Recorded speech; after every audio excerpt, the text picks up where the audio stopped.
God, I'm on the 83rd floor. What? I'm on the 83rd floor. What's the telephone number? Very C. You can do anything 441 2623. Are they going to be able to get somebody up here? Well, of course, man. We're coming up to you. Two of us in this office. We're not ready to die, but it's getting bad. There's no one here yet, and the floor is completely engulfed. We're on the floor, and we can't breathe. Please hurry. No fire for now, and no smoke, right? Of course there's smoke. All right, let's where you guys up to. We're getting there. Doesn't feel like it, man. I got one kid. It's very hot. I don't see any air anymore. Okay. All I see is smoke. Smoke rises. We're on the floor. We're in a window. Can't see. Can you stay on the line with me, please? Yes, ma'am. I'm going to die, aren't I? No. I'm going to die. Ma'am, say your prayers. Thank God the blood was in from the left. Help! Help! Ma'am? Help! What the hell happened? Oh, my God. Oh, God!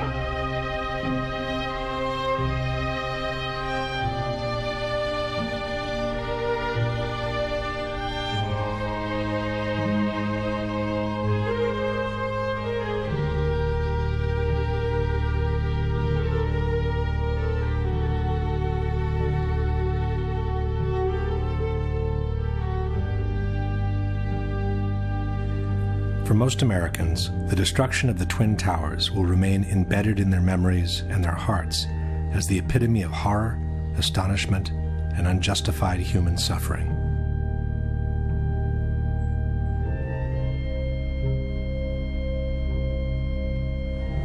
But for some, it may have represented the moment where large corporate interests of global reach and cynical economic greed found the perfect place for a secret encounter. Common wisdom has it that the September 11 attacks destroyed two of the best jewels America has ever had. But exactly jewels, the Twin Towers, were not. While they sat on some of the most valuable real estate in the world, after 30 years the Twin Towers had become obsolete. With each of the floors built as an open space of almost 1 acre in size, the rising cost of energy had made it extremely expensive to keep the buildings warm in winter and cool in summer. General maintenance was also very expensive compared to buildings from more recent years. In his 1999 book on the Twin Towers, Divided We Stand, author Eric Darton wrote, "When the World Trade Center was bombed in February 1993, it was already passing its prime as office space, overtaken by a generation of more recent, cybernetically smart buildings with higher ceilings and greater built-in electrical capacity. To maintain the Trade Center as Class A office space commanding top rents, the Port Authority would have had to spend $800 million rebuilding its electrical, electronic communications, and cooling systems." Furthermore, after the 1993 bombing, the tenancy had dropped dramatically, and it had been very hard to bring it back to normal levels. But the biggest problem with the Twin Towers was the large amount of asbestos they contained. Built in a time when the use of asbestos was still allowed in civil construction, at least 400 tons of this extremely dangerous material had been used to fireproof the steel structure of the buildings and to insulate hundreds of miles of pipings for water, heating, and air conditioning. Asbestos was also present in the ceiling panels, the elevator shafts, and the vinyl tiles from office floors. From a property condition assessment of the Twin Towers dated December 2000, we read, "According to Port Authority records, a total of 7 million square feet of vinyl asbestos floor tiles were installed in the World Trade Center. By the time asbestos was banned from civil construction, the Twin Towers were nearing their completion. Initially, the asbestos was encapsulated wherever possible to prevent the particles from being inhaled.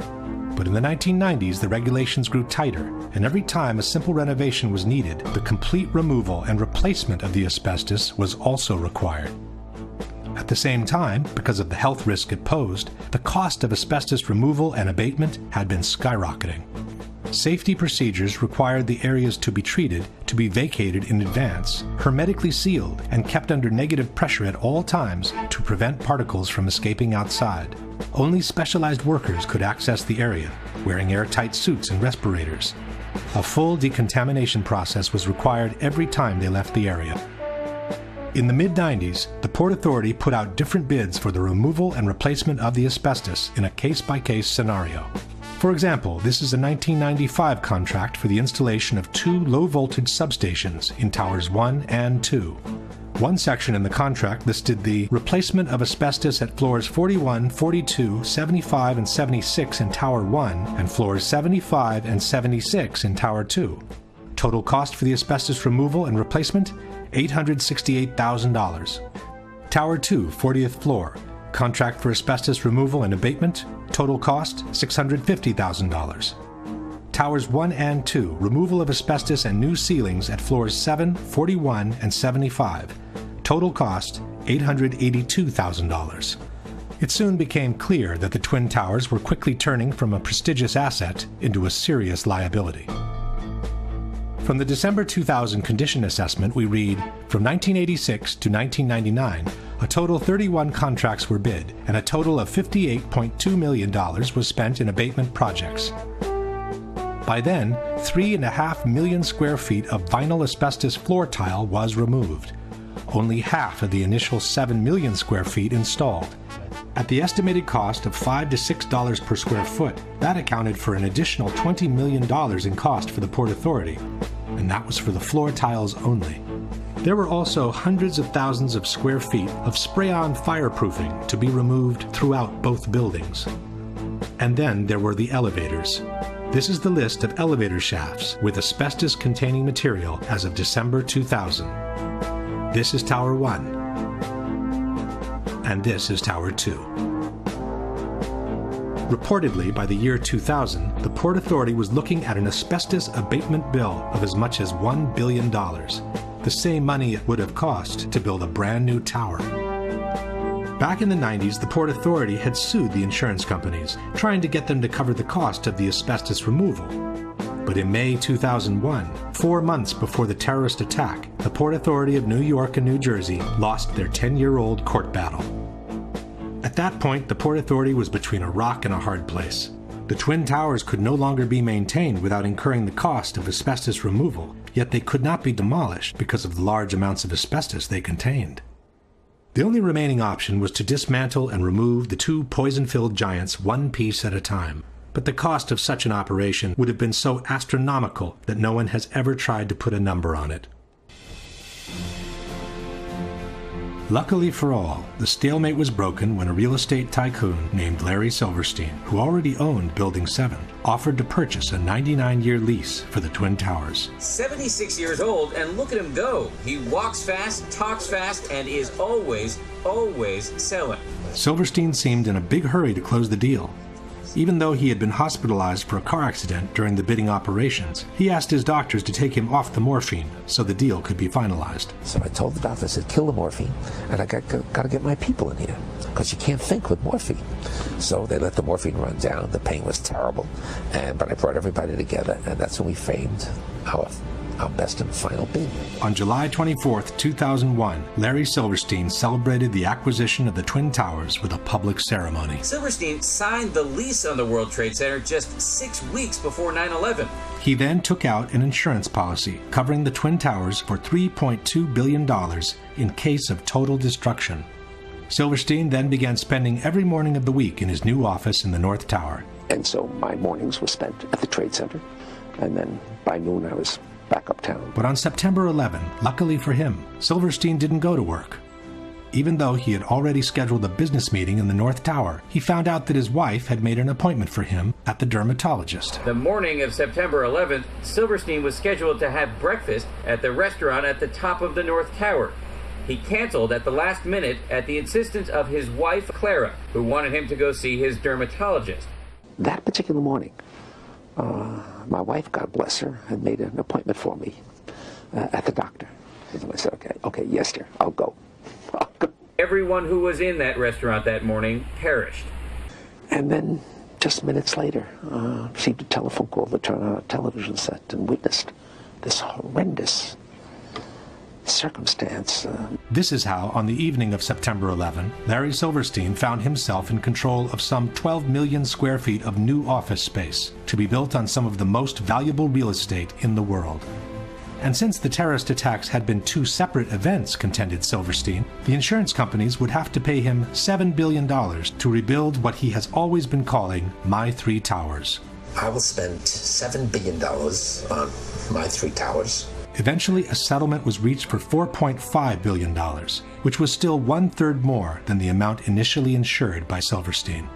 And since on September 11, due to the terrorist attacks, Building 7 had also been destroyed, Silverstein received another $800 million to rebuild a skyscraper that had originally cost $400 million. It's a much more beautiful building. It's a glass facade, allows the light to come into the space. The views on four sides are phenomenal, and the space looks magnificent. In the meantime, all the asbestos from the Twin Towers has been inhaled by the citizens of downtown Manhattan, and especially by the first responders and volunteers who worked at Ground Zero, who are now being decimated by mesothelioma and other pulmonary diseases. In the debate over the destruction of the World Trade Center, two important organizations have played a major role. One is NIST, the National Institute of Standards and Technology, which was officially tasked by the U.S. government to investigate the collapse of the three skyscrapers. In 2005, NIST presented their final report on the collapse of the Twin Towers, and in 2008, the one on Building 7. For the Twin Towers, NIST concluded that they were brought down by the consequences of the impacts and the ensuing fires, while Building 7, according to NIST, was brought down primarily by fire alone. In other words, they fully confirmed the official version by the U.S. government. The other organization to bear weight on the debate has been Architects and Engineers for 9/11 Truth, an association of professionals in civil construction founded in 2006 by San Francisco architect Richard Gage. Architects and Engineers lists over 2,000 experts in structural engineering, science of materials, architectural design, fire protection, science of construction, metallurgy, and even experts in controlled demolitions. Since they've entered the fray, Architects and Engineers has brought to the table a solid amount of scientific information refuting the official explanation by NIST on the collapses and confirming the theory of controlled demolitions instead. At the same time, Architects and Engineers has acted as an unrelenting watchdog for every action taken by NIST, pointing out every single error in their work, and even forcing them, in some cases, to make corrections to their reports. I think it's something that we need to clarify and correct in the final version of the report. Okay. The first issue that needs to be clarified is the actual strength and solidity of the Twin Towers, since both the 9/11 Commission and the debunkers have made extensive efforts to depict them as extremely light and fragile buildings. The outside of each tower was covered by a frame of 14-inch wide steel columns. The centers of the steel columns were 40 inches apart. These exterior walls bore the majority of the weight of the building. The interior core of the buildings was a hollow steel shaft in which elevators and stairwells were grouped. Le torri di New York invece erano sostenute da un'intelaiatura esterna, da sottili nervature d'acciaio, insomma erano come dei parallelepipedi vuoti. Il World Trade Center era una struttura leggerissima, era la massima espressione del grattacielo leggero, come lo chiamano i tecnici. C'è un solo altro edificio che io sappia, che è quella che si chiamava un tempo la Sears Tower a Chicago, che usa lo stesso tipo di struttura. Dopo il World Trade Center nessuno l'ha più usata. As we shall see, all these statements are false. Contrary to traditional skyscrapers, where all the support columns are equally spaced, in the Twin Towers, part of the supporting columns had been moved towards the exterior wall, creating a large column-free space available for rental. For this reason, the external structure had literally become a grid of steel columns made with prefabricated blocks that were mounted on site.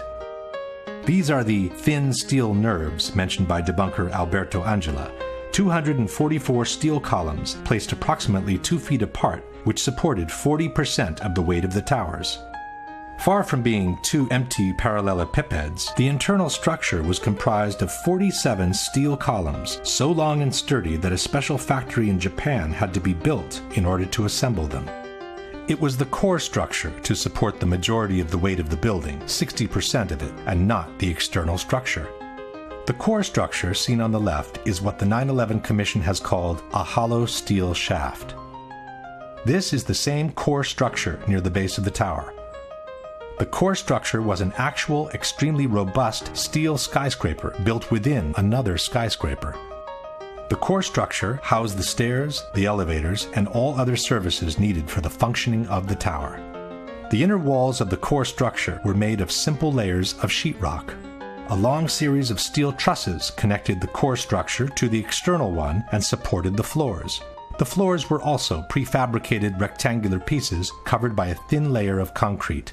The internal and external structure connected through an umbrella-like structure called a hat truss, which kept together the towers and bound them from above. The idea that this kind of structure is fragile and therefore no longer used after 9/11 is disproven by the new Building 7 built by Larry Silverstein. A strong central structure supports the majority of the weight of the building. Long steel beams support the floors and connect the core structure to the external one, allowing for a large column-free space in between, a very similar concept to the one used in the Twin Towers. Most importantly, the debunkers forget to mention that the Twin Towers were built with a structural redundancy of 3 to 5 times the weight they were meant to support. This structure was capable of holding 3 to 5 times the weight. These buildings are built to handle several times the load above them. So those perimeter columns could handle 5 times the load above them, and the core columns could handle 3 times the load above them. In addressing the solidity of the Twin Towers, the Massachusetts Institute of Technology stated that its 244 perimeter columns made it one of the most redundant and one of the most resilient skyscrapers. On the same subject, the architectural firm of Roth & Sons wrote, "The building as designed is 16 times stiffer than a conventional structure. The Virendeel trusses would be so effective, according to the engineers' calculations, that all the columns on one side of a tower could be cut, as well as the 2 corners and several columns on the adjacent sides, and the tower would still be strong enough to withstand a 100-mile-per-hour wind." John Skilling, the structural engineer who designed the Twin Towers, stated, "Live loads on these perimeter columns can be increased more than 2,000% before failure occurs." In particular, the Twin Towers were designed to sustain the impact of a large airliner traveling at 600 miles per hour and still remain standing. Interviewed in 1993 by the Seattle Times, John Skilling stated, "We looked at every possible thing we could think of that could happen to the buildings, even to the extent of an airplane hitting the side. Our analysis indicated the biggest problem would be the fact that all the fuel from the airplane would dump into the building. There would be a horrendous fire, a lot of people would be killed, the building structure would still be there." And it was. After the impacts, both towers remained standing, showing no major effect on their stability. Furthermore, NIST has confirmed that the initial jet fuel fires themselves lasted at most a few minutes. This means that from that moment on, the only available source of fuel for the fires was common office furnishings. And, as we know, regular office fires are not hot enough to affect the stability of a steel structure. No steel frame high-rise building has ever collapsed due to fire. In over 20 years, I have not seen, until recently, a protected steel structure that has collapsed in a fire. These kinds of designs have performed extraordinarily well over history. In fact, until this occurrence, no building had fallen down because of fire. Furthermore, NIST estimated the combustible fuel loading was somewhat lower than found in prior surveys of office spaces. The number of interior walls, and thus the minimal amount of combustible interior finish, and limited bookshelf space account for much of the differences. There was no reason for the towers to collapse at that point. With a structure that had clearly withstood the impacts, and with less than average office content to feed the fires, both buildings should have remained standing, allowing for the evacuation and rescue of everyone who had survived the initial impacts and the fires. Instead, both buildings suddenly collapsed from top to bottom, one 56 minutes after the impact, the other as much as 1 hour and 42 minutes after the impact of the plane. Why? The debate on the collapse of the Twin Towers centers around 2 major questions. One is what caused the initial collapse of the top section of the building onto the lower part of each tower. The second is what caused the complete destruction of the remaining healthy structure below once the top section had collapsed on it. As far as what initiated the collapse, at first we were told that the heat of the fires had softened and melted the structure of the building. In 2002, NOVA depicted a scenario envisioned by many experts at the time, that the truss connections failed in the extreme heat, causing the floors to fall onto one another, precipitating the collapse. As the steel began to soften and melt, the interior core columns began to give. Then you had this sequential failure that took place where it all pancaked one after the other. In fact, it became known as the pancake theory. Donc ça a donné lieu à la théorie qu'on appelle la théorie du pancake. C'est-à-dire que, comme cette partie-là est tombée sur un plancher, ce plancher a cédé, puis en cascade, c'est tous les planchers qui ont cédé, qui sont tombés les uns sur les autres. C'est ça qu'on appelle la théorie du pancake. But the pancake theory had a major flaw. it forgot to explain why the core structure of the towers collapsed. Furthermore, experts pointed out that jet fuel produces barely half the heat needed to melt steel. It would not have been enough to disconnect the trusses from the external structure. It's not that it melts in a fire. In fact, the fires, normal fires, are not hot enough to melt steel. Even if you were, for example, to use an unusual fuel like kerosene, you cannot achieve temperatures hot enough to melt steel. At that point, the official explanation backtracked and settled for a more generic weakening of the steel due to the fires. You don't need to melt the steel columns, you just need to start weakening them.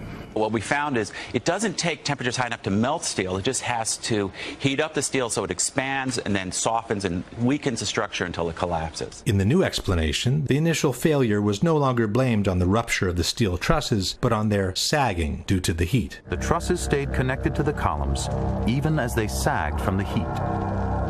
They pulled on the columns, bowing them inward nearly 5 feet in some areas, until the columns reached the breaking point. Il cielo continua ad ardere, sta scaldando l'aria e scalda l'acciaio del solaio soprastante, che a questo punto comincia a flettersi, perde la propria resistenza ai carichi, si flette, tira in dentro le colonne.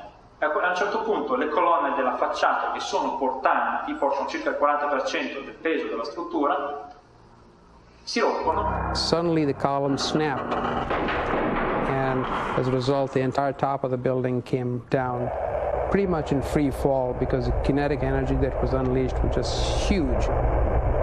NIST also maintained that the impact of the airplanes widely dislodged the fireproofing from the trusses, hastening the process that eventually caused them to sag. It should be noted that NIST made the dislodgement of the fireproofing a necessary condition for the towers to collapse. The buildings would not have collapsed under the effects of the airplane impact and the jet fuel ignited multi-floor fires.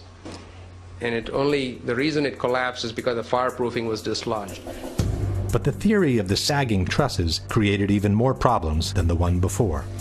First of all, there is no proof whatsoever that the fireproofing from the steel had been widely dislodged by the impacts, as NIST has maintained. The steel structure of a skyscraper is elastic, not rigid, and it absorbs the impacts by slowly swaying back and forth, not by vibrating. The building swayed slowly one way toward the Hudson River to the west. And by the time it came back, I just jumped up and just had to get out of the elevator. In fact, there are good reasons to believe that the fireproofing from the steel was not dislodged at all, as in the following example. This is James Glanz for the New York Times. When the plane hit the North Tower between the 94th and the 98th floors, Steve McIntyre, an engineer for the American Bureau of Shipping, was reading his email on the 91st floor.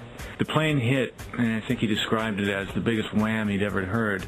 But there wasn't much shaking. His email was still there after the impact. He was still staring at a glowing screen.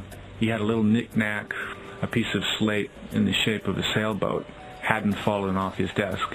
Pictures of his wife and kids, just propped up on a bookcase, were still upright. Nothing had fallen over. McIntyre was just below the point of impact. If his pictures didn't even fall, why should the spray-on fireproofing have been detached from the steel trusses?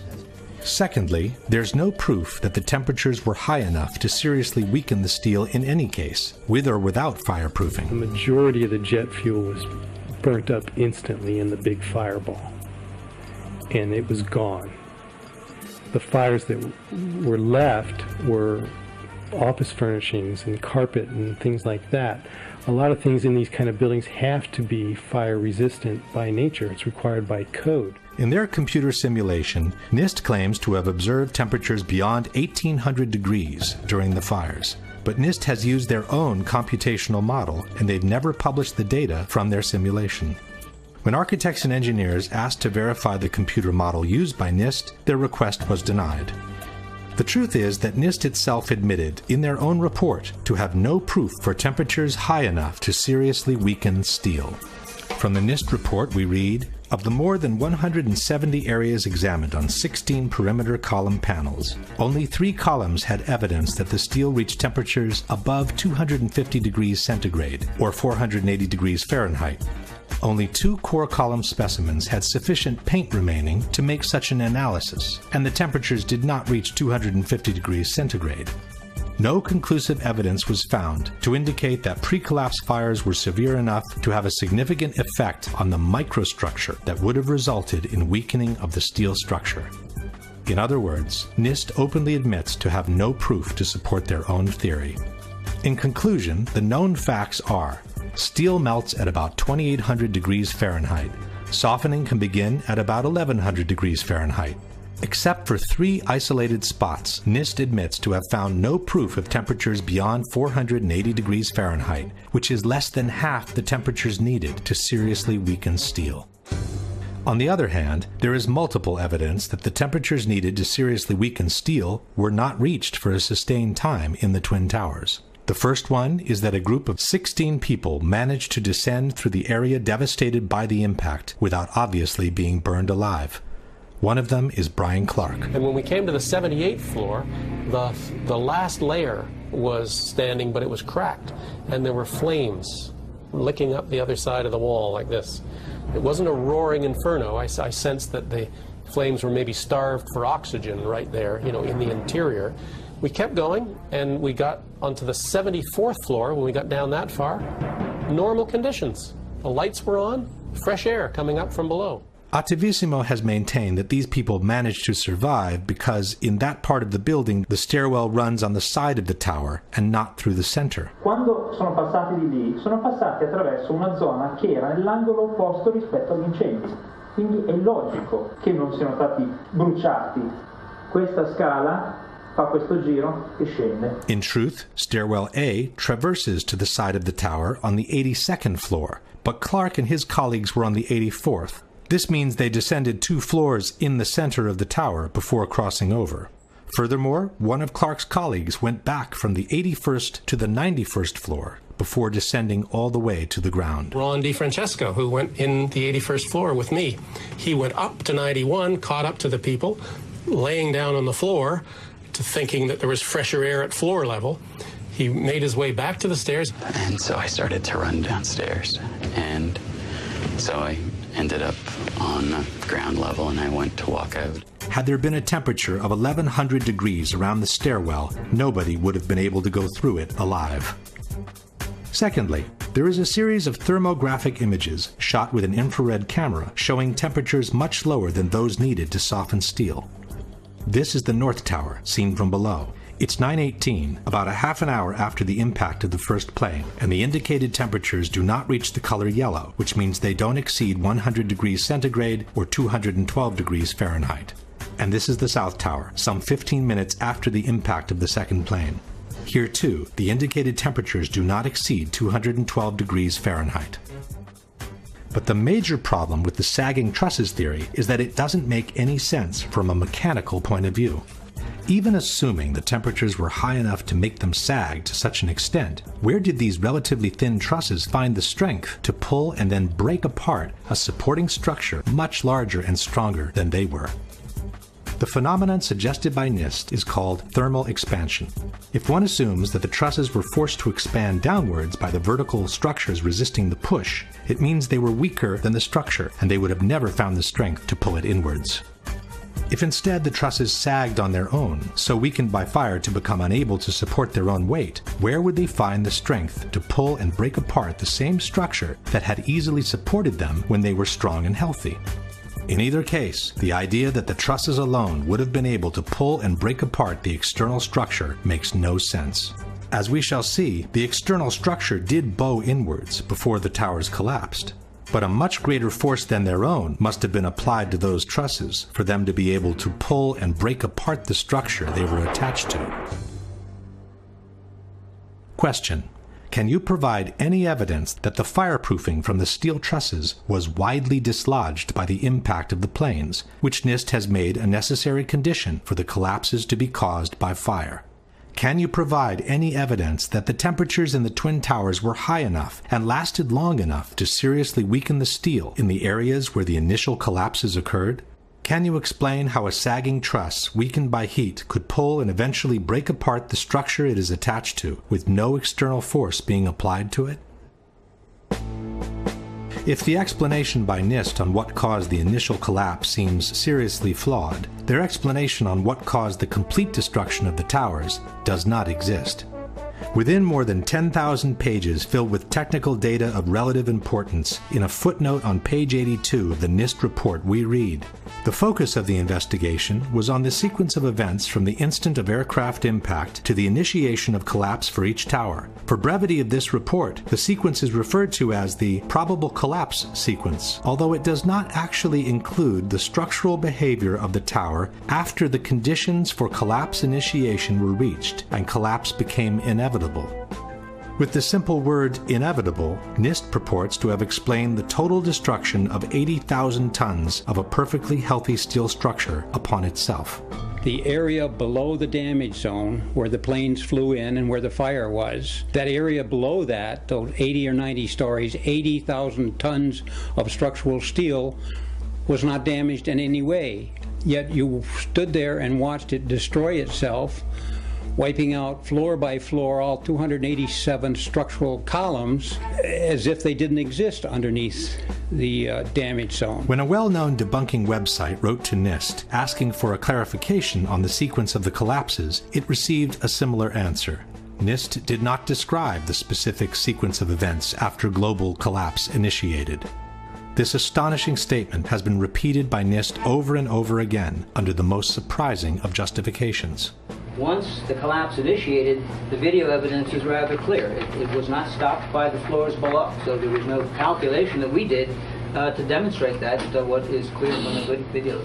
This is tantamount to saying, once the Pearl Harbor attack initiated, the video evidence shows that the U.S. fleet was quickly overwhelmed by the Japanese, so we didn't feel the need to find out why it happened.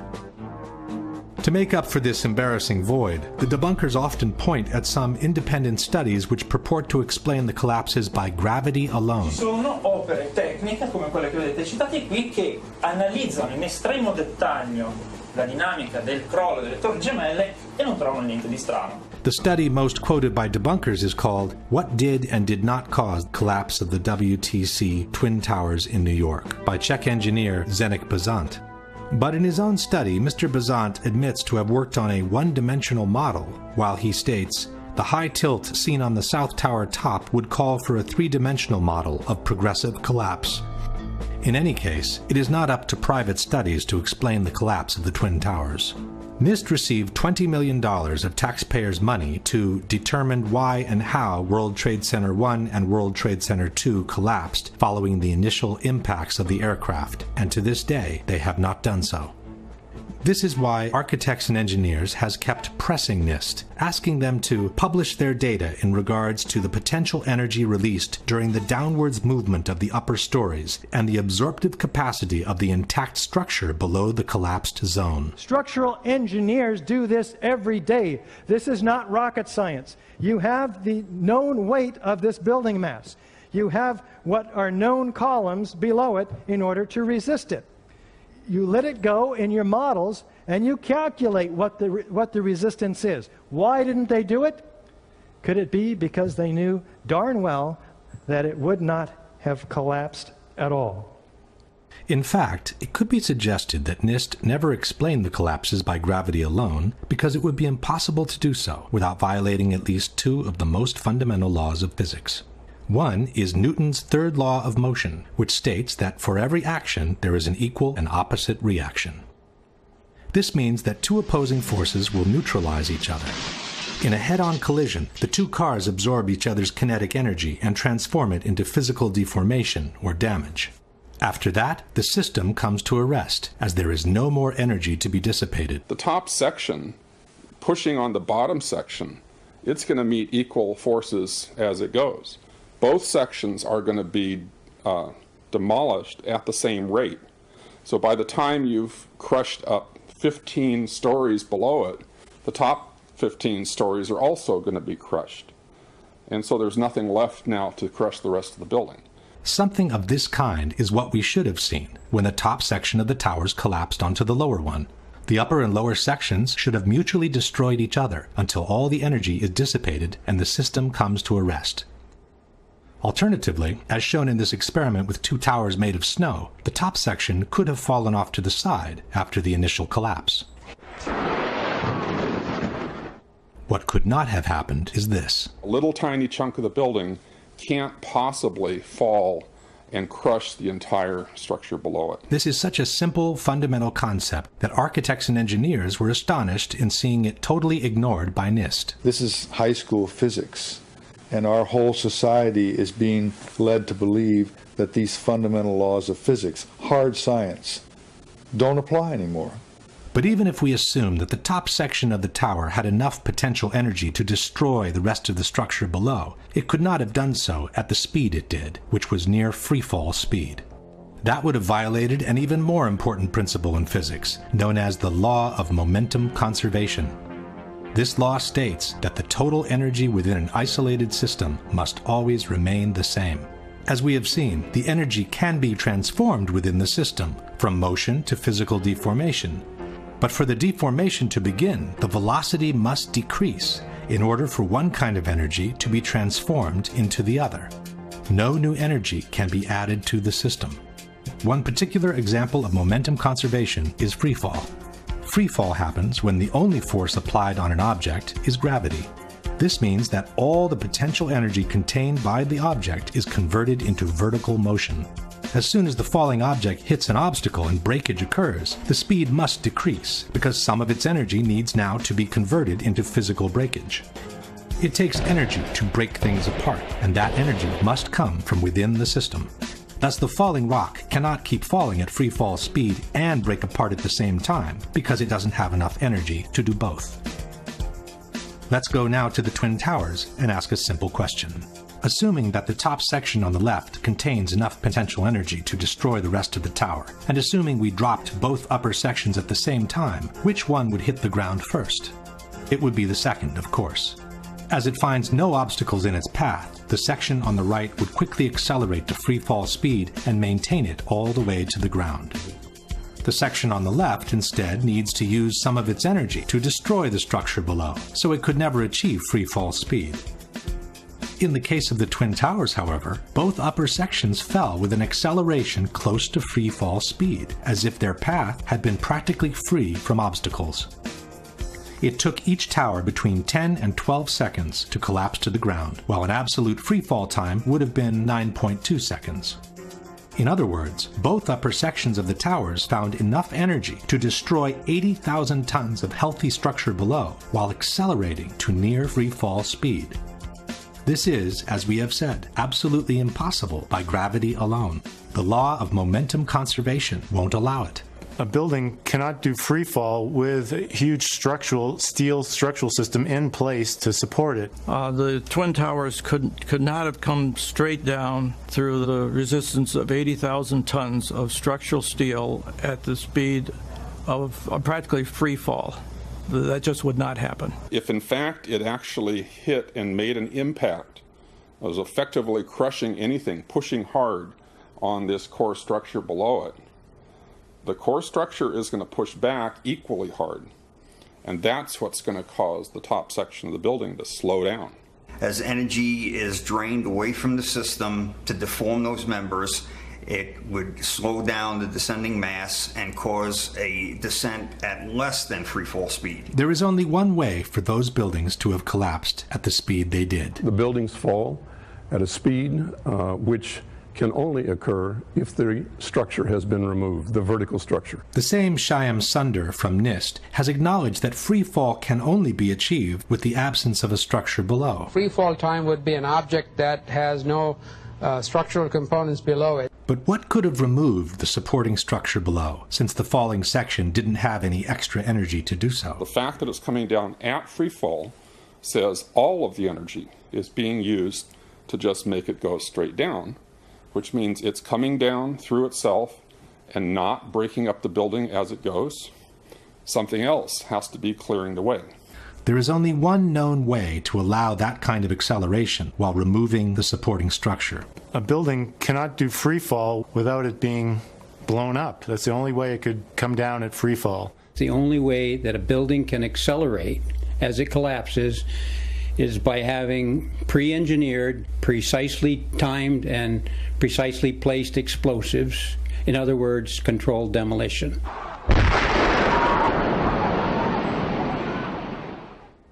Since a near freefall speed automatically means a controlled demolition, the debunkers have tried to deny that the Twin Towers fell in about 10 seconds each. Tempi di crollo, si parla di 10 secondi, tempo di caduta libera, esatto, ma i tempi di crollo delle torri gemelle non sono quelli di una caduta libera, sono, sulla base dei video disponibili, di almeno 16 secondi. Basta ascoltare la durata del boato.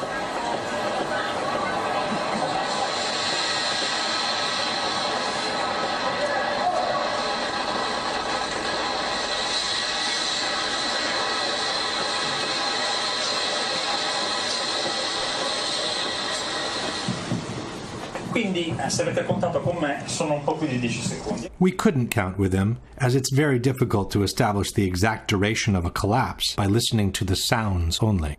Furthermore, a couple of seconds more or less would not make a big difference, as the time for the transfer of momentum between each collapsing floor must be considered anyway. So a floor impacting on a floor below would transfer momentum, and that floor, those floors would transfer momentum such that in the Twin Towers, if you didn't have any columns whatsoever, it would still take a minimum of 30 seconds for these towers to collapse just by transferring the momentum of the floors.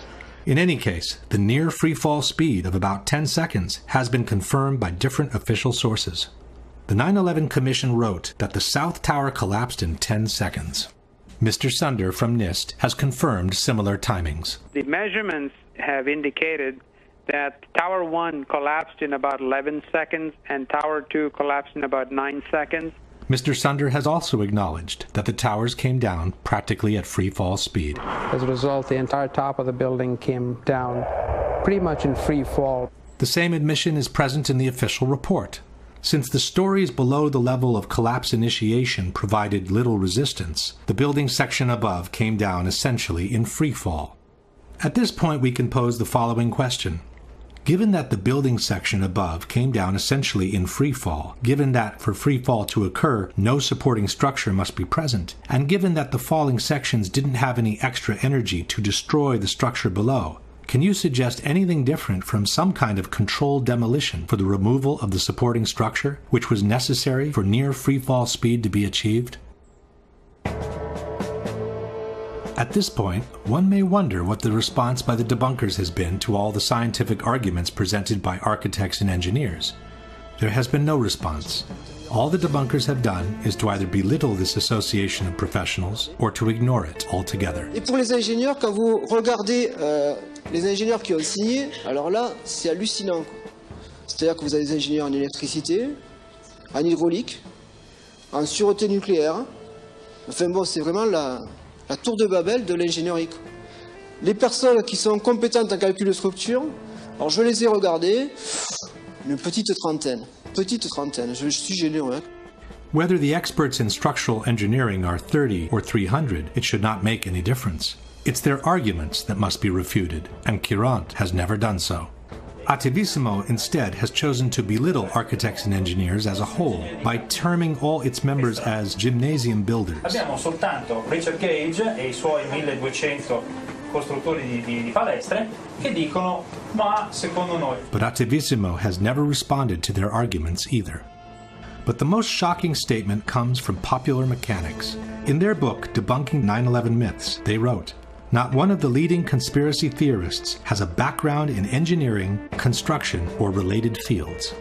This statement appears both in the original publication, dated 2006, and in the revised edition, published in 2011. By then, architects and engineers had been active for almost 5 years, listed more than 1,300 experts in civil engineering, had made presentations in 20 different countries in the world, and had been invited on national television several times. And what caught my eye is their claim that more than 1,300 architects and engineers examine the evidence about Building 7's collapse and disagree with the official report issued by the National Institute of Standards and Technology. I certainly am much more open-minded about it than I was, and it is because of the involvement of the 9/11 families and all these engineers and architects. Clearly, they know more than I do. The truth is that from the moment architects and engineers has entered the fray, not one of their scientific arguments disproving the official version and confirming the theory of controlled demolitions has been refuted in any way by the debunkers or by anyone else. Let's now return to the previous question, which is still unanswered. What caused the initial collapse of the upper section of the towers onto the rest of the building? As we have seen, there was a bowing of the facade before the collapse, but the trusses didn't have any strength of their own to cause such a massive bending of the external structure. If explosives were used, however, and this part of the core structure was made to collapse first, then the trusses would have had enough strength to pull along the facade and to initiate the global collapse. In fact, it was observed that the antenna from the North Tower begins dropping slightly before the top section of the building collapses, which indicates the central structure was destroyed first. Even though a controlled demolition seems the only valid explanation for the collapses, the debunkers have brought different arguments against this possibility. The first argument is that it would have been impossible to place the explosives under everyone's eyes. You would take an army of workers, it would take months. So this idea that, some crew dressed in black could sneak in the middle of the night and wire a building like that to be demolished is just, it's absurd. Ipotizziamo che siano veramente state minate. Come si fa? Entrano di nascosto delle persone, portano dell'esplosivo. Scusi, sa, devo lasciare qui questa serie di zainetti, non ci faccia caso, poi spariscono. There are, however, different facts to be considered. The first one is that in the months previous to 9/11, a major renovation of the elevator system in both towers was undertaken. From the March 2001 issue of Elevator World, we read, Ace Elevator undertook what was perhaps one of the largest, most sophisticated elevator modernization programs in the industry's history at New York City's prestigious World Trade Center. No one is suggesting that this company had anything to do with the possible planting of explosives. But such an extensive renovation process would have certainly provided the cover for a special team to access the internal structure of the buildings at any given time. As explained by Richard Heumann, Chief Electrical Engineer for the Twin Towers, the elevator shafts gave direct access to the core columns. I'm very familiar with the interior structure that surrounded the elevator shafts. And, of course, their access to the elevator shafts gave them total access to the surrounding core columns, the interior of the core columns. Secondly, the movement of heavy equipment on floors that were supposedly empty was noticed in the weeks leading up to 9/11. Scott Forbes worked for a financial institution on the 97th floor of the South Tower. It must have been at least 4 to 6 weeks before 9/11. It was like rebuilding work going on upstairs. The tenants, the people from Aon who had been there were moved somewhere else. The offices were just vacant. And there was a lot of heavy machinery building work going on. It was almost like pneumatic drills and lots of hammering, so much so that the floors were shaking. That's how noticeable it was. It was almost as if something heavy was being moved and then it was being taken off wheels, and it was like boom. Our floor underneath literally shook. You could feel the weight above you. William Rodriguez, an employee at the Twin Towers for more than 20 years, recalls a similar experience. As I stood there on the 33rd floor, I heard very strange noises on the 34th floor. I heard very heavy equipment being moved around, and it sounded like dumpsters with metal wheels being moved around, and I got scared because I knew it was an empty floor. Nobody was supposed to be there. As a matter of fact, not even the elevators stopped there. You have to have a special access key to open the door on the 34th floor. Thirdly, after the 1993 attack, bomb-sniffing dogs had been adopted in the security system of the Twin Towers. But on Thursday, September the 6th, bomb-sniffing dogs were abruptly removed, according to a security guard, with no apparent reason. And lastly, there was an unprecedented power down in the South Tower on the very weekend before 9/11. For the first time in 30 years, all the security systems in the building had become useless at the same time. People could come and go as they pleased, even in protected areas, without being seen nor recorded by surveillance cameras. The previous weekend there had been a power down.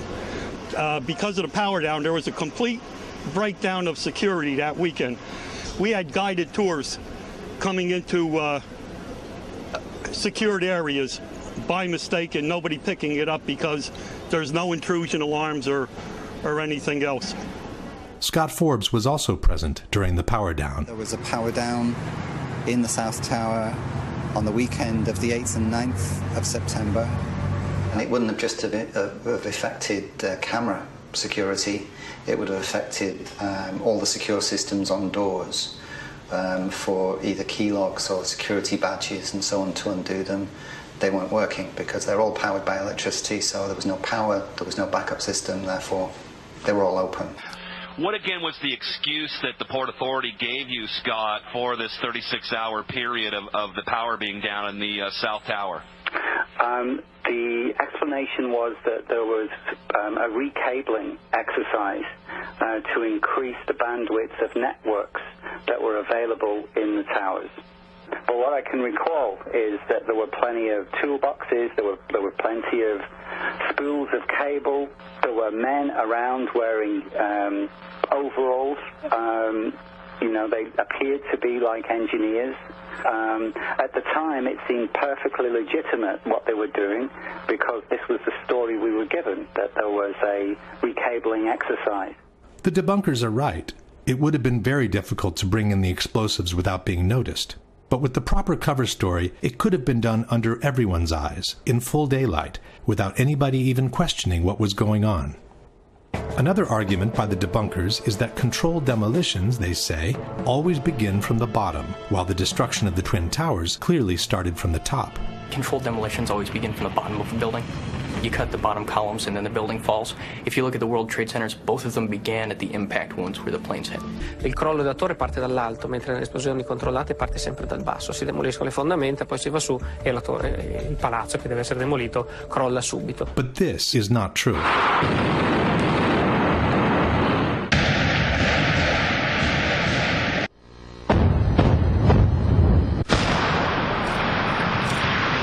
Every controlled demolition can be designed according to the needs. In fact, sometimes it's not a good idea to start from the bottom.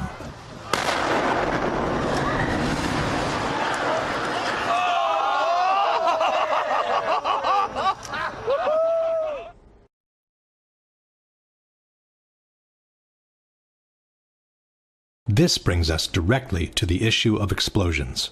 In the same interview where he praised the solidity of the Twin Towers, John Skilling stated, "I'm not saying that properly applied explosives, shaped explosives of that magnitude could not do a tremendous amount of damage. I would imagine that if you took the top expert in that type of work and gave him the assignment of bringing these buildings down with explosives, I would bet that he could do it." On September 11, there were dozens and dozens of loud explosions reported by firefighters, policemen, journalists, and regular citizens, both before and during the collapse of both towers. For all these explosions, however, the debunkers have a blanket explanation. The witnesses were confused. They were not real explosions. È interessante notare che tutti I testimoni che parlano di esplosioni le hanno sentite, nessuno le ha mai viste. There are things that happened inside the building, pieces coming loose as a result of the extreme impact, very well may have been interpreted as explosion. Molto spesso I profani parlano di explosion, ma non intendono strettamente la carica di dinamite che fa boom, parlano di botto, di boato, e il boato può essere dovuto a tante ragioni. What's an explosion sound like? Most people don't know because most people have never heard one. So any sharp, loud bang, that's probably an explosion. The fact is, most of the explosions were reported by firefighters and policemen, and no one knows how to recognize an explosion in a burning building better than they do. As we were getting our gear on and making our way to the stairway, there was a heavy-duty explosion. Everybody just started running for the door. Everybody was trapped. New York's bravest never had a chance. We really never even got to that close to the building. An explosion blew and it knocked everybody over. The whole time you're hearing boom, boom, boom, boom, boom. So I think I know an explosion when I hear it. In August 2005, the New York Times published 12,000 pages of oral histories rendered in the voices of 503 firefighters and emergency personnel who were present at the Trade Center on September 11. Over 100 of them, 1/5 of the total, has reported explosions in the buildings prior or during the collapses. Regular citizens also seem quite capable of telling an explosion from a simple object falling to the ground. Something, either they blew the lobby up or something, because it blew the glass out of the doors and knocked us all down, and I got smoke and everything on me. I just feel a little shook up because I got blasted, you know. So. Before proceeding, one thing should be known about controlled demolitions. Just like the Twin Towers, most modern buildings are built with a high redundancy factor in terms of structural strength. For this reason, a series of preliminary explosions is normally needed in controlled demolitions to weaken the structure before the actual collapse can be induced.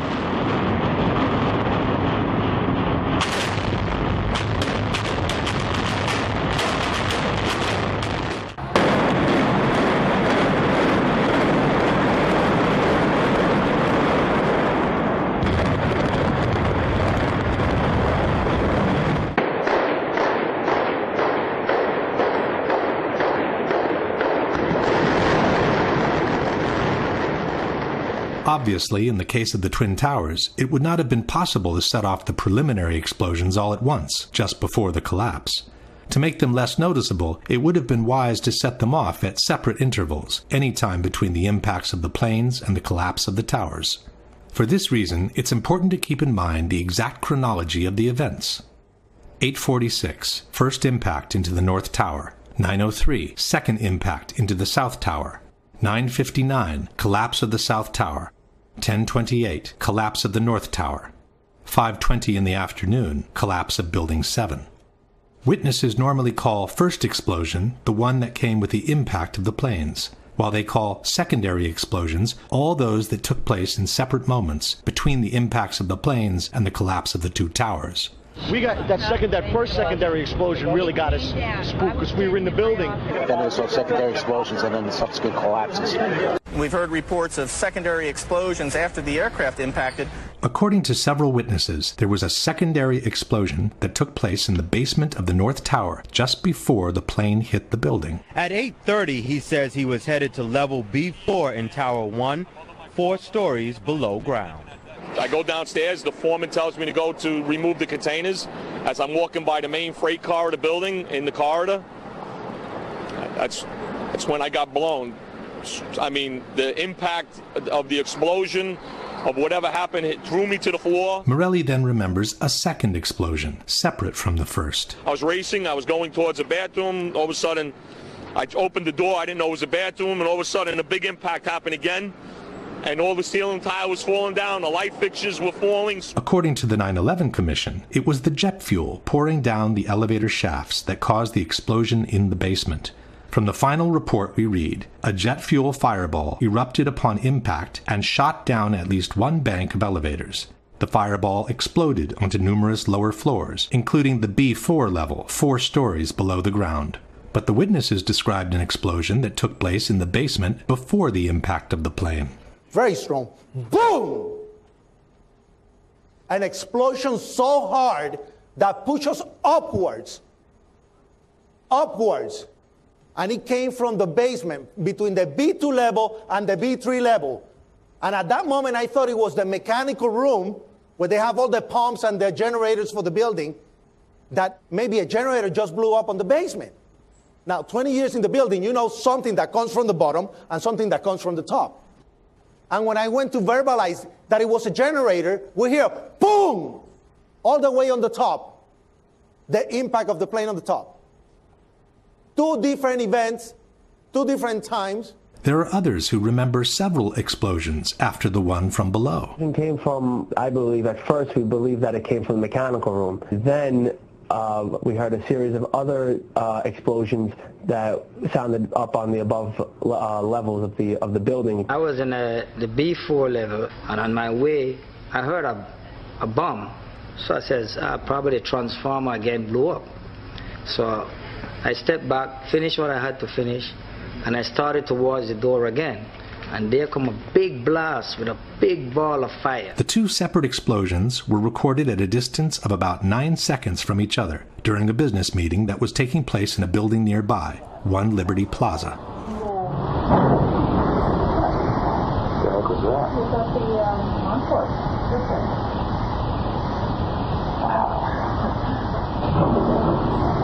Sound like something crashed. When faced with this precise question, the editors of Popular Mechanics chose not to answer it and fell back on the generic explanation of the jet fuel in the elevator shafts. Ask what your guys' explanation is for Willie Rodriguez's testimony that he heard, experienced, and his coworkers were actually burned by an explosion in the basement of the North Tower prior to the plane hitting, and this has been verified by at least 20 different eyewitnesses. Jim Meggs of Popular Mechanics. When the plane struck the buildings, they penetrated the internal core. Jet fuel poured down stairwells and elevator shafts, setting off secondary explosions. Not to mention the horrific impact of these fully loaded planes hitting the structure and causing an enormous swaying. It's interesting to note too that you still didn't address the fact that it was before Empire State Building crash back in 1945. But the explanation of the jet fuel in the elevator shafts has several problems of its own. First of all, there were no regular elevators connecting the basement to the top levels of the towers. Each tower consisted of 3 separate buildings, built on top of one another, each with their own elevator system. There were only 2 elevators connecting the lobby to the 44th and 78th floor. But the plane struck on the 95th floor, which means the fuel could not have poured down these elevator shafts. There were only 2 banks of elevators that went all the way from the basement to the top of the towers, and they were mostly used by maintenance people. In one of these elevators was Arturo Griffith. Well, I was on my way from B2 to 49th floor. Not only didn't Griffith get cremated by this supposed ball of fire, but he also remembers 3 separate explosions. And there was a loud explosion and the elevator dropped. When the elevator finally stopped, they had an explosion that bring the doors inside the elevator. And then they had another explosion on the panel that threw me, against the wall. Most importantly, the theory of the jet fuel in the elevator shafts fails to take into consideration the volumes involved. Each tower had an approximate volume of 2,160,000 cubic yards. The planes that hit the towers carried an estimated 10,000 gallons of fuel each at the time of impact. 10,000 gallons is the equivalent of 50 cubic yards. This in-scale graphic shows what 50 cubic yards look like next to the volume of the tower. Assuming that about half of the fuel was consumed in the initial explosion, we would be left with some 25 cubic yards of fuel available. But most of this fuel is needed to ignite the fires at different floors, as explained by Mr. Meggs himself. Jets crashed into buildings. They crashed at an angle, which meant that their wings, which is where they store most of their fuel, cut through multiple floors. So they splashed fuel and debris across multiple floors of the building, igniting fires. So even assuming that, for some strange reason, 5 of those cubic yards were all to end up in the only elevator shaft that goes all the way to the bottom of the tower, there wouldn't be enough to reach the basement in significant quantities. Your typical 10-foot by 30-inch backyard pool contains roughly 1,000 gallons of water, which is the equivalent of 5 cubic yards.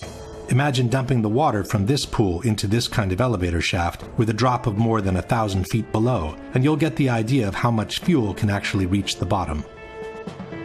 In any case, the fuel in the elevator shafts theory could never account for the powerful explosion that literally devastated the lobby of the North Tower 1 hour after the first impact and before the collapse of the South Tower. There was a secondary explosion, probably a device either planted before or on the aircraft that did not explode until an hour later. Then somebody said that they saw an airliner go into one of those towers. Then, an hour later than that, we had that big explosion from much lower. I don't know what on earth caused that. In fact, these firemen reported 3 large explosions in Tower 1, which took place after the plane's impact. They also confirmed it was the 3rd explosion to devastate the lobby of the tower. It was an explosion. We was in the lobby and the 3rd explosion, the whole lobby collapsed on us. What you told me is that there was a plane or whatever hit the building, then a secondary explosion. It was like 3 explosions after that. We came in after the fire. We came when the fire was going on already. We was in the staging area inside the building, waiting to go upstairs. Then they exploded. The whole lobby collapsed on the lobby inside. It took these witnesses about 1 hour to walk down from the 82nd floor to the lobby of the North Tower after the impact of the plane. We got to the first floor from 82nd floor. We stuck on the stairs for a while. We finally got down to the lobby. Then we get to the lobby, it was this big explosion. I don't know if everything went just like what you just seen. That's what we went through before we came out of the building. Then when we get out the building, then another smoke cloud came. A similar story here, the long descent from Tower 1 and the big explosion in the lobby. It was like holy hell coming down them stairs. And then when we finally got to the bottom, they were coming out on the mezzanine level there, and another explosion came right from it, because everyone went flying. Yet another similar story. Big boom, come down the steps, everything fine till we got to the basement, and then everything just fell in. I got trapped under there with another guy, crawled out, kept getting hit in the head, had bags rolled around. Finally, we clawed our way out over the rubble. The situation in the lobby was such that there was no doubt on what had happened. The ladies that are with me were in the World Trade Center in the first building and escaped through the lobby, where they report they believe there was a bomb in the lobby. We ran down the steps to the lobby. There was no lobby. Everything was torn up. We came outside in the lobby. There was no lobby. The lobby was totally gone. Did you see other people? There was a woman there with her face blown off. Big glass lobby, and all the glass was broken. Wires hanging from the ceiling. The signs that would hang above telling you where to go were all hanging. It was unbelievably scary to look at. Firefighter John Schroeder was climbing the stairs of Tower 1 when he heard the huge explosion from below. We were heading up to the 24th floor of the stairwell, and all of a sudden our building got rocked. We got bounced around in the stairwell like pinballs, man. And we just said, you know what? Time to go. We came down, it looked like a bomb went off in the lobby. Everything was exploded, everything was gone. We're like, what is going on here? For every window in the lobby to be exploded. I mean, them windows were like as thick as forget it. They were 2-3 inch glasses, you know, come on. They exploded out of the lobby. You know, it wasn't from the jet fuel. No way. Then we have the accounts from those who heard explosions moments before the South Tower collapsed. John McLaughlin was a police officer for the Port Authority. Going into Tower 1, we heard a loud explosion coming from the area of Building 2. And at that point, Building 2 was collapsing. We saw the top begin to blow out in a plume of smoke, and we heard the noise associated with an implosion. I was about 5 blocks away when I heard explosions, 3 thuds, and turned around to see the building we just got out of, antenna tip over and fall in on itself. And then all of a sudden, 3 tremendous explosions, and everything started coming down. Then there was a tight sequence of detonations during the collapse of the South Tower, which many described as firecrackers. You heard a big explosion before the building fell? I saw it as it was happening, and it sounded as if you had 100 of those little black cat firecrackers and you lit them all off at once. That's what it sounded like. It sounded like the finale of the 4th of July. As the first tower came down, there were a series of explosions. It was like boom, boom. You could hear the echoes of the explosions echoing off the different buildings. The detonation started, and they went boom, boom, boom. They were a little less than a second apart. Below the fire, I saw from the corner, boom, boom, boom, boom, boom, boom, boom, boom, boom. Just like 20 straight hits. Just detonated. They were planned to take down a building. Boom, boom, boom, boom, boom, boom, boom, boom. All the way down. So it was like boom, boom, boom, boom, boom, boom, boom, boom. From far away, boom, boom. And you heard the boom, boom, boom, boom, boom, boom. The same kind of detonations were heard during the collapse of the North Tower. Second tower, number 1, the second tower collapsed. It was the exact same series of detonations. And then it started to sound like firecrackers. Crack, crack, crack, crack, crack. And we looked up, and the second tower was coming down. The debunkers doubt that there were explosions, they say, because no explosions were recorded in the videos from the collapses. Le demolizioni fanno rumore, fanno dei botti estremamente precisi, fortissimi come li avete sentiti. Come mai nelle immagini delle torri gemelle non ci sono le esplosioni, ma c'è un solo boato continuo? Lorsqu'il y a une explosion, on la ressent. On la ressent comme il faut.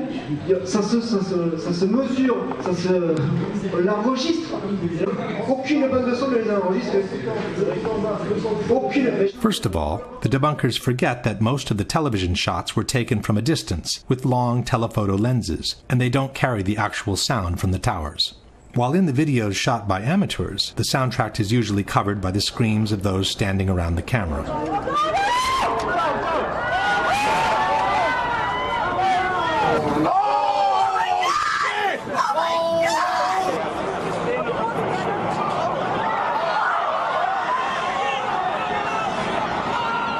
In any case, it's not true that no explosions were recorded by video cameras.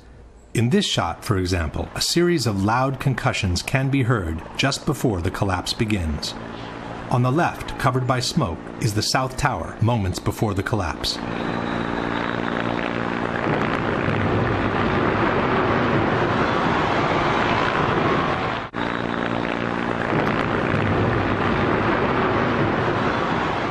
In this shot by ABC television, the initial explosion can also be heard.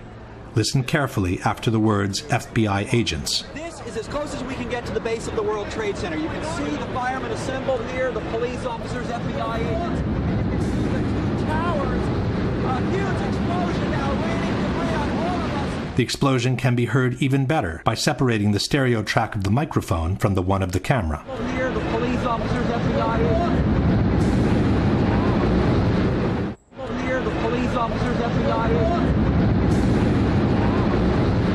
The same explosion can be heard in the same clip used in a PBS documentary.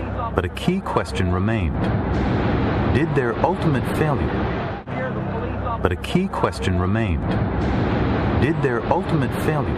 And then there were several explosions recorded after both towers had collapsed, like this one from this BBC video. This one was recorded after both of the Twin Towers had collapsed and before Tower 7's collapse.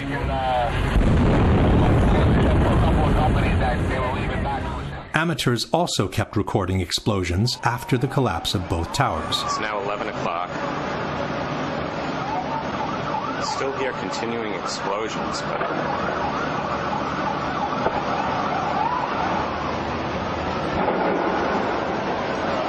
explosion.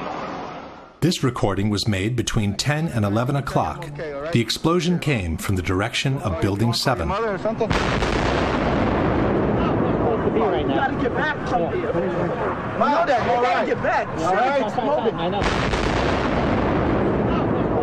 In fact, a big explosion in Building 7 was reported before either tower had collapsed. Sometime after 9 o'clock, Barry Jennings was descending the stairs of Building 7, trying to reach street level. Well, me and Mr. Hess, the Corporation Counsel, were on the 23rd floor. I told him we got to get out of here. We started walking down the stairs. We made it to the 8th floor. Big explosion. Blew us back into the 8th floor. Jennings was trapped in the building for several hours, together with his colleague, Michael Hess. Mr. Hess! 8th floor, 7 World Trade. I pass the word. After they were rescued by the fire department, Mr. Hess confirmed the big explosion on the 8th floor. So, Mr. Hess, you were trapped in, I believe, 7 World Trade Center. Go ahead, sir. Yes, I was. I was up in the Emergency Management Center on the 23rd floor. Another gentleman and I walked down to the 8th floor where there was an explosion. In a later interview, Jennings has confirmed the explosion took place before either tower had collapsed. Both buildings were still standing. I was trapped in there for several hours. I was trapped in there when both buildings came down. While he was trapped, Jennings kept hearing more explosions. All this time, I'm hearing all types of explosions. In fact, explosions near Building 7 were recorded up to a few minutes before the building collapsed.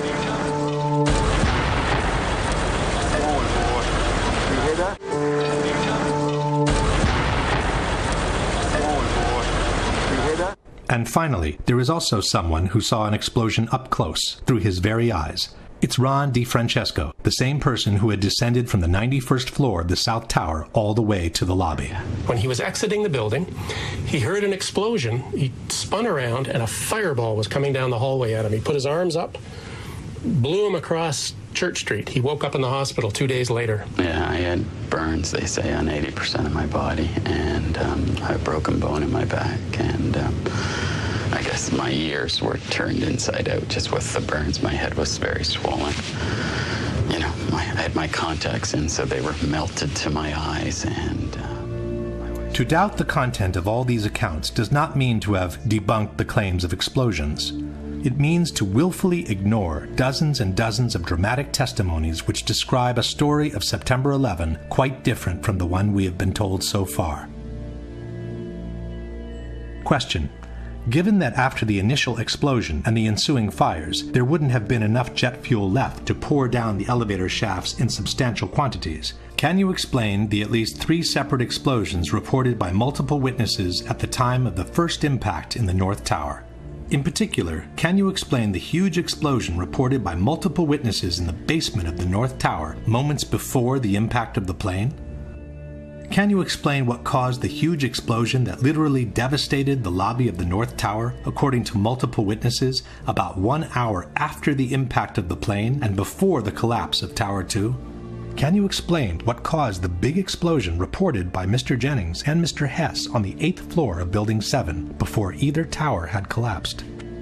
Can you explain what caused the multiple explosions recorded by different camera crews, including the BBC and CNN, after the towers had collapsed and before the collapse of Building 7? Can you explain how more than 100 witnesses, most of them firefighters and policemen, could have all been mistaken in reporting explosions at the Twin Towers on September 11? Another element suggesting controlled demolitions are the so-called squibs, the puffs of debris that were noticed on the sides of both towers as the collapses took place.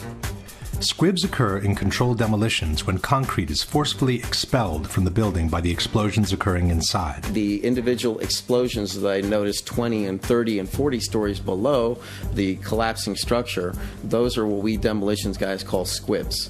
And that's another characteristic that seems to be evident. But for the squibs in the Twin Towers, the debunkers have a different explanation. A building like that, it's like a giant accordion. It's full of air. When the top of that building comes down, all that air has to come out.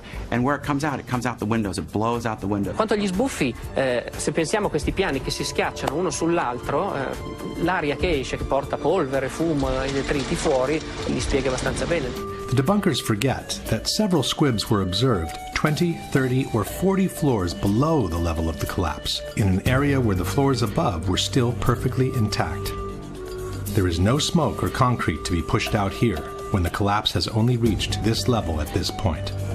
But even in this case, the debunkers have an explanation. Et ça s'explique justement par la communication des surpressions, par les cages d'ascenseur. Alors là, c'est les cages d'ascenseur, mais il y a bien sûr aussi des escaliers. Donc ça aussi, et ça a permis donc cette évacuation de l'air, non seulement sur les côtés, mais aussi dans toute la tour, en mettant en pression le bâtiment. But elevators and stairs have doors at almost every floor.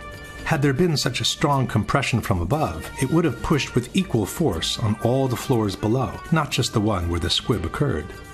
In any case, this is clearly not broken glass.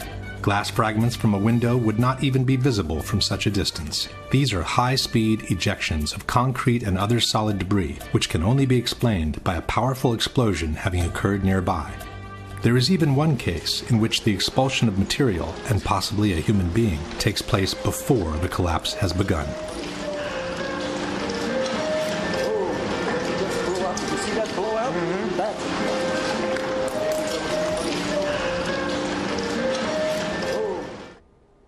Question. Given that what we see is clearly not glass from a broken window, but concrete and other debris, can you explain what caused the squibs observed 30 or 40 floors below the level of collapse? Technically speaking, squibs are just a particular case of explosions occurring below the level of collapse. But powerful ejections of concrete and other material have been observed throughout the entire collapse of both towers.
The result of such explosive force is the lateral ejection of large chunks of the external structure all around the towers. The spread of debris in a large radius around each tower, what we see is an outward explosion of material beyond the perimeters of each footprint. FEMA has documented a 1,200-foot diameter debris area around each tower where major chunks of the buildings were found.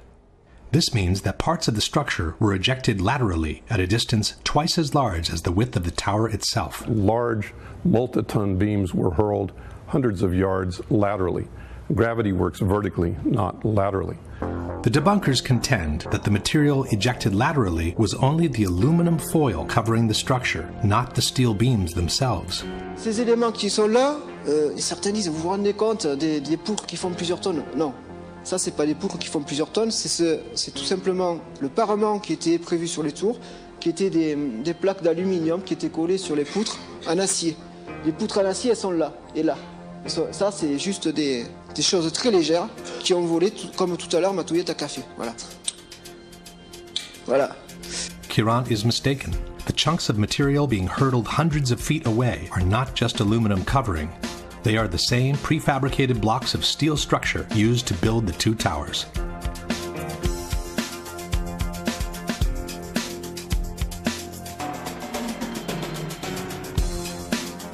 In this case, a person who has remained attached to a block of columns falling can give us an idea of the structural pieces being detached from the building. Several large chunks of structure ended up embedded in buildings nearby. David Chandler of Architects and Engineers has calculated the energy needed to hurtle some of these chunks of structure to such a distance from the buildings. Using special software, we can analyze motion on video clips frame by frame.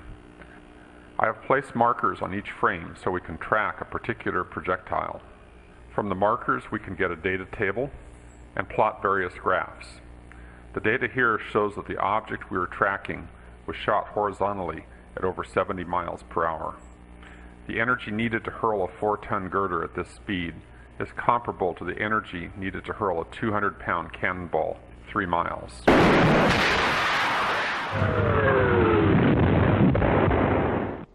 Question.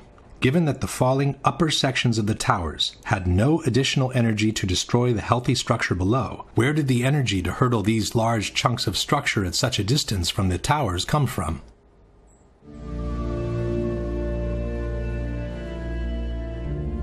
Once the smoke had settled and the recovery work commenced, more evidence pointing at controlled demolitions started to emerge.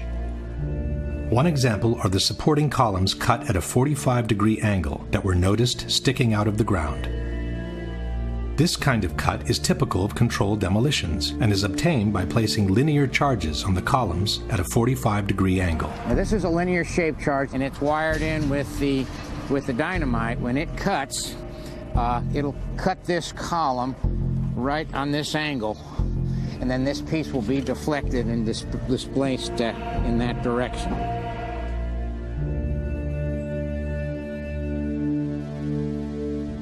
Some of those cuts on the larger chunks of the structure, called candlesticks, were made by ironworkers during the removal operations.